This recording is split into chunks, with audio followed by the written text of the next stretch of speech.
Dans une émission comme The Voice, le casting, c'est un véritable parcours du combattant.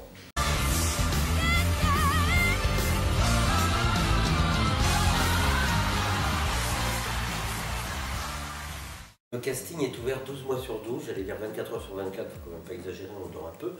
Mais là, par exemple, au moment où je vous parle, on est déjà en train de préparer la prochaine saison. Alors que la saison actuelle va commencer, ou commence là, les jours à venir. Je dis souvent que tant qu'il y a une caméra qui tourne, nous sommes au travail. Donc il y a plusieurs étapes. L'étape évidemment est la rencontre. Alors la rencontre peut se faire sur le terrain, elle peut se faire dans les festivals, dans les karaokés, dans les concours de chant, sur casting.fr, elle peut se faire évidemment si quelqu'un nous contacte, et évidemment aussi les réseaux sociaux, Instagram, Facebook, TikTok.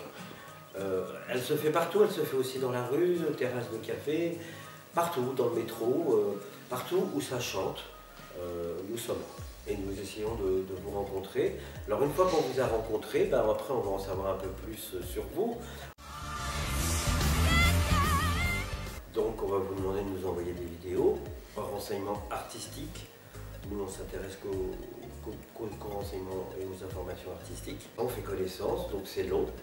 Et puis à un moment, si on pense que c'est votre moment, et on ne veut pas vous faire déplacer pour rien, parce qu'il y a des gens qui viennent de très loin, bon, on se rencontre en général en juillet, août, à Paris, dans un studio. Et là on en reçoit 800, 1000, enfin pas 800 000, 800 de 3 petits points 1000. Et voilà, où les gens chantent de 1 à 3 chansons. Et là on fait connaissance. C'est comme ça que Kenji, Slimane, Louane et d'autres ont passé dans ce studio. Et puis voilà, si ça nous plaît, on vous retient, on vous appelle 2-3 jours après.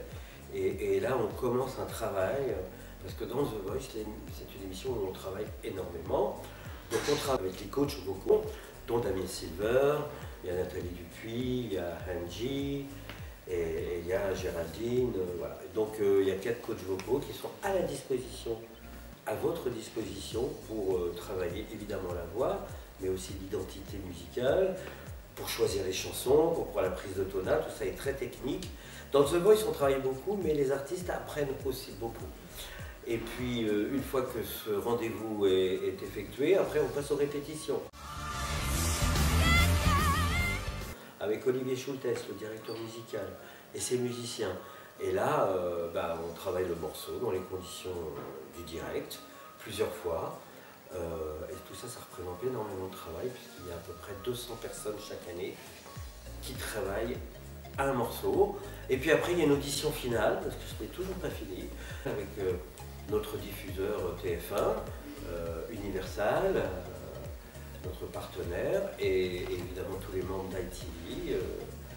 Et là, on écoute tous ces chanteurs qu'on a présélectionnés, avec beaucoup d'envie, mais beaucoup de stress. Et puis là, on va choisir définitivement les 120 artistes qui vont avoir l'occasion, j'ai pas envie de dire la chance ou quoi que ce soit, l'occasion de monter sur le plateau. Et à la suite, vous la connaissez, puisque vous avez des fauteuils qui se retournent ou qui ne se retournent pas. Donc tout ça, ce que je viens de vous dire, ça se passe à peu près sur 6 mois. Donc c'est un long travail, un parcours du combattant. Chaque étape peut être éliminatoire. On essaie d'expliquer aux artistes pourquoi, mais c'est pas toujours facile. Mais on essaye de le faire.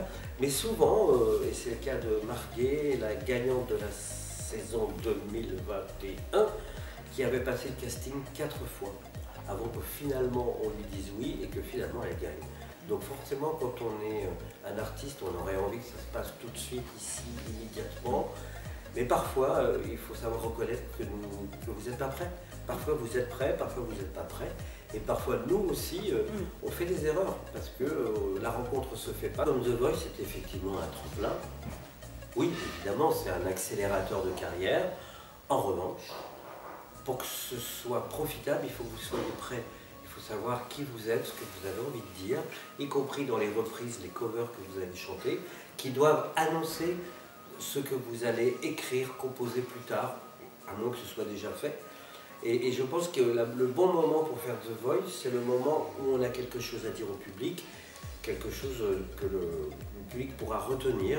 Ça a été le cas de plein d'artistes qui ont fait The Voice. Maintenant, il ne suffit pas juste d'avoir une super voix pour faire The Voice. Je pense qu'il faut avoir un contenu, et nous on fait extrêmement attention.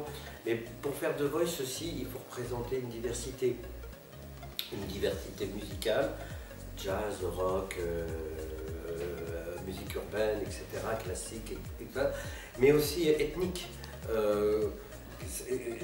La musique, c'est vraiment une diversité et elle doit représenter toutes les couleurs au propre et au figuré.